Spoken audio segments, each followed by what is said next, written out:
Hello everyone, welcome back to the channel. Assessment year 25-26 जिसका financial year 24-25 है, इसके लिए आप लोग की काफ़ी सारी क्वेरीज आ रही थी कि सर ये जो तीन डिडक्शंस हैं 80DD, 80DDB और 80U, कितना हमें इसमें क्लेम करने को मिलेगा, कहाँ पे हम इसको क्लेम कर पाएंगे।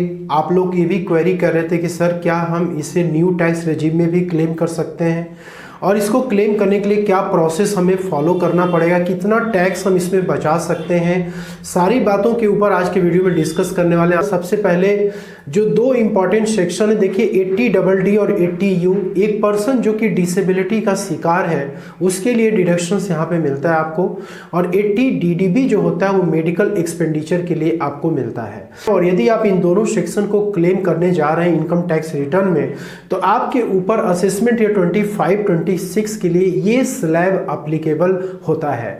2.5 लाख तक यदि आपकी इनकम है तो कोई भी टैक्सेस आपको नहीं देने हैं। 2.5 से 3 के बीच में 5% है, 5 से 10 के बीच में 20%, और 10 लाख के ऊपर यदि आपकी इनकम है तो 30% का टैक्स एप्लीकेबल होता है। तो दोस्तों ये जो तीन सेक्शन है इसमें कुल मिलाकर के आप 2.25 लाख तक आप टैक्स को बचा सकते हैं। वीडियो के लास्ट में आपको एक बोनस टिप्स भी देने वाला हूं कि यदि आपकी इनकम 10 लाख रुपए तक है तो आपको कितना टैक्स पे करना पड़ेगा ये डिडक्शंस क्लेम करने के बाद। तो सबसे पहले स्टार्टिंग करते हैं सेक्शन 80DD से। और ये जो डिडक्शन है ये किसी भी रेजिडेंट इंडिविजुअल या एचयूएफ को ही मिलता है, और ये बेसिकली ऐसे लोगों के लिए मिलता है जो कि आपके ऊपर डिपेंडेंट है, जैसे कि आपकी स्पाउस हो गई, चिल्ड्रेन हो गए, पेरेंट्स हो गए, ब्रदर या सिस्टर्स हो गए।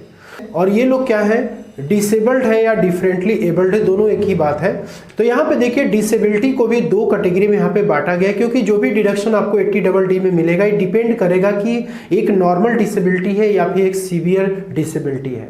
देखिए नॉर्मल डिसेबिलिटी की बात करें तो 40% या उससे ज़्यादा यदि होता है तो नॉर्मल डिसेबिलिटी माना जाता है। जैसे कि कोई दिमाग की बीमारी हो गई, या फिर सुनने में प्रॉब्लम हो रहा है, या फिर ब्लाइंडनेस के शिकार हो चुके हैं, या फिर लो विजन यानी कम दिखाई देता है, ये सारे जो डिजीजेस होते हैं ये 40% या मोर यानी कि नॉर्मल डिसेबिलिटी की कैटेगरी में आते हैं।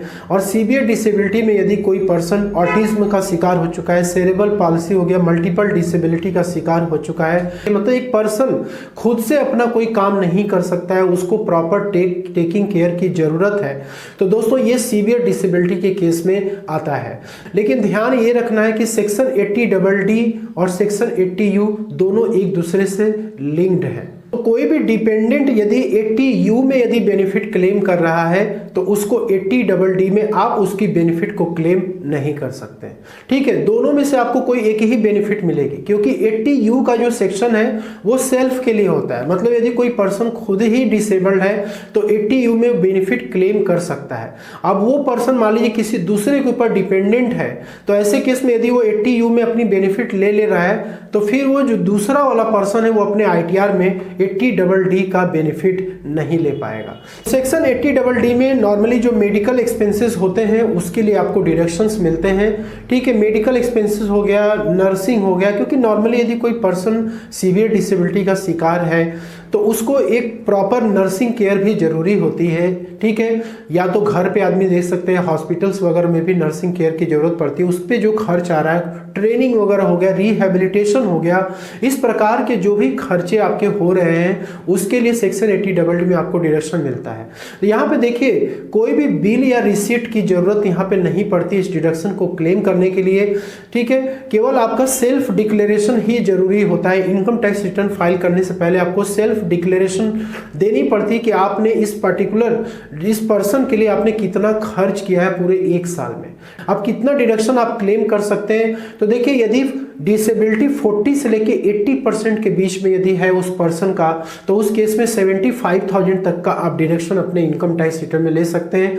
यदि 80% से ज़्यादा यदि डिसेबिलिटी है तो 1,25,000 तक डिडक्शन आप क्लेम कर सकते हैं। अब यहाँ पे इंपॉर्टेंट ये है कि इस डिडक्शन को क्लेम करने के लिए कुछ फॉर्मेलिटीज भी आपको फुलफिल करनी पड़ती हैं।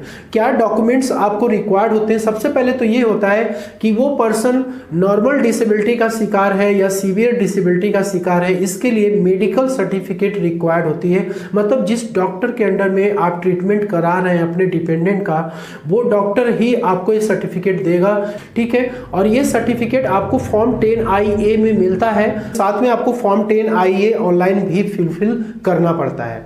इसके बाद सेल्फ डिक्लेरेशन सर्टिफिकेट, जो भी आपके एक्सपेंसेस आपने कर रखे हैं उसका आप सेल्फ डिक्लेरेशन दे देंगे तो भी आपका काम हो जाएगा। इंश्योरेंस प्रीमियम रिसीट, जो भी डिपेंडेंट है यदि आपने उनकी इंश्योरेंस पॉलिसी भी ले रखी है, उस पर आप प्रीमियम का पेमेंट करते चले जा रहे हैं, वो जो भी इंश्योरेंस प्रीमियम आप पे करो उसकी रिसीट भी आप यहाँ पे अटैच कर सकते हैं, जिससे कि आपको यहाँ पे बेनिफिट मिल जाए।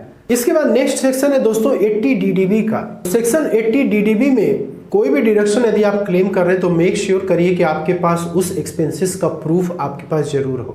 ये डिडक्शन इंडिविजुअल और HUF को मिलता है और ये भी मेडिकल एक्सपेंडिचर के लिए ही मिलता है। मेडिकल एक्सपेंडिचर का मतलब जो पर्सन आपके ऊपर डिपेंडेंट है, जैसे कि स्पाउस हो गया, चिल्ड्रेन हो गया, पेरेंट्स हो गया, कोई सिबलिंग्स हो गया, ब्रदर और सिस्टर्स, यदि आप इनके ऊपर किसी भी प्रकार का कोई खर्च करते हैं, किसी प्रकार का मतलब कि ये स्पेसिफाइड डिजीज मेंशन है इनकम टैक्स एक्ट में, और इस डिजीज के लिए यदि आप कोई भी खर्च करते हैं तो आप 80 DDB में क्लेम कर सकते हैं।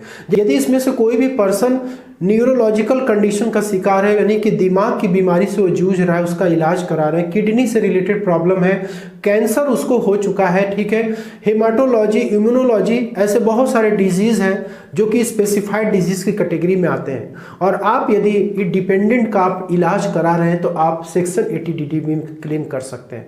लेकिन मेक श्योर करिए, आप लोग की क्वेरी भी आ रही थी कि सर क्या डेंटल क्या ट्रीटमेंट इसमें कवर होगा कि नहीं, तो देखिए डेंटल ट्रीटमेंट 80 DDB में कवर नहीं होगा। इसके बाद क्या होता है कि जब आप मेडिकल ट्रीटमेंट कराते हैं तो उसमें आप यदि एक सैलरीड एम्प्लॉय है तो आपको एम्प्लॉयर से क्या मिलता है, रीइंबर्समेंट मिल जाता है। मतलब कि आपने जो भी खर्चा किया है उसका आप क्या करते हैं, क्लेम ले लेते हैं अपने एम्प्लॉयर से, या फिर आपने उनका इंश्योरेंस करा रखा है तो आपको इंश्योरेंस कंपनी से भी कुछ ना कुछ अमाउंट मिलता रहता है, ठीक है।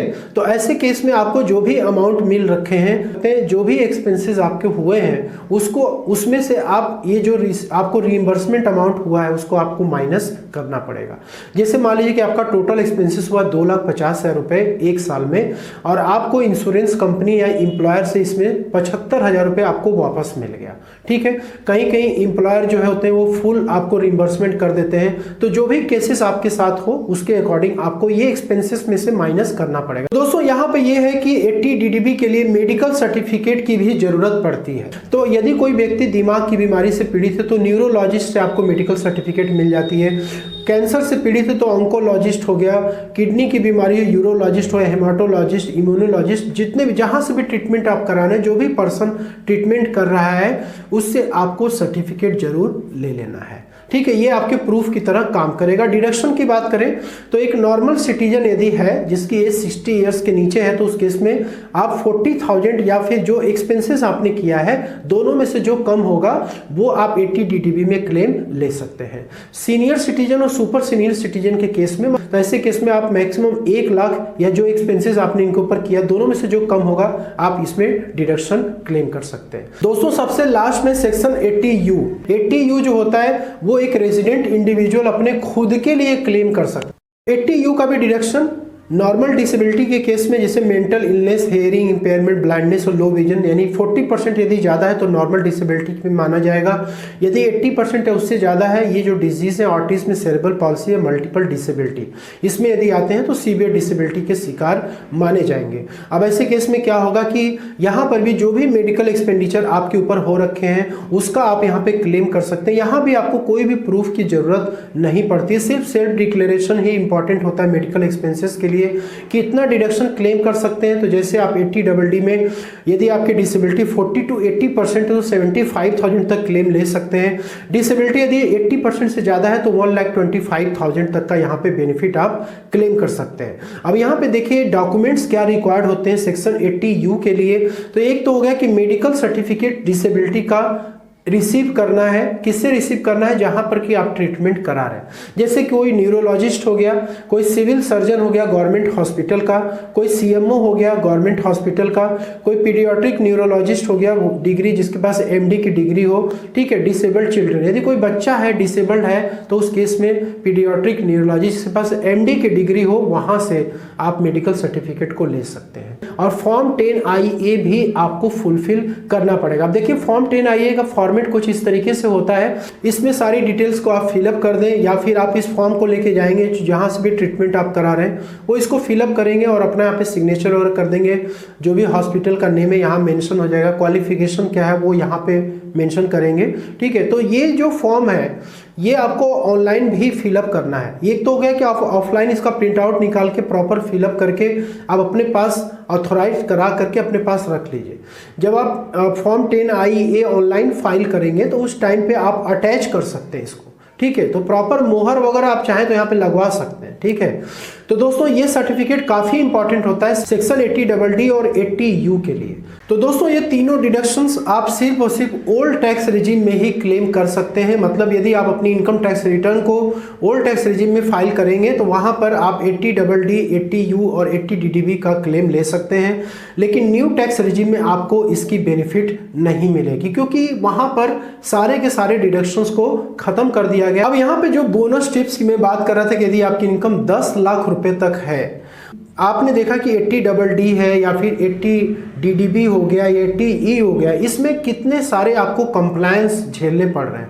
आपको ये प्रूफ इकट्ठा करो, वहाँ से सर्टिफाई कराओ, उसके बाद ITR फाइल करने से पहले आपको फॉर्म 10IA सबमिट करना है, सारे के सारे मेडिकल रिसीट आपको संभाल के रखने हैं, तब जाकर के आप कहीं 2.25 लाख तक का डिडक्शन क्लेम कर पाते हैं। मतलब कि 80DDB में आप मैक्सिमम 1 लाख तक ले लीजिए और 80DD में मैक्सिमम 1.25 लाख तक आप क्लेम ले सकते हैं, ठीक है। लेकिन आपके ऊपर कितने सारे बर्डन्स हैं और दोस्तों आप टैक्स को कितना सेव कर पाएंगे केवल 2.25 लाख तक। तो मान लीजिए कि यदि आपकी इनकम 5 लाख से लेकर 10 लाख के बीच में आ रही है तो आप 2.25 लाख भी माइनस यदि कर देते हैं तो उस केस में तो भी आपको 20% का ही टैक्स देना पड़ेगा।